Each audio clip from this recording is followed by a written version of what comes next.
sau Beatrice Grumăzescu, o artistă, cea mai mică de aici prezentă, care își dorește să fie vedetă pe scenă și, dacă se va putea, să facă și un curs de make-up.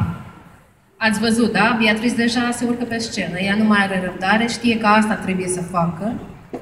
A înțeles exact misiunea, da? Vedetă pe scenă. Și o să-i duc imediat microfonul, pentru că ea nu mai are răbdare, da? Prințesa Păpușilor. O să vedem imediat ce ai pregătit. Muzică și text, profesor dr. Romeo Cosma.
Felicitări!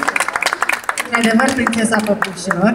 Și după cum ați văzut, cu siguranță va avea o carieră de vedetă pe scenă. Mulțumim frumos, Pia! Urmează Martina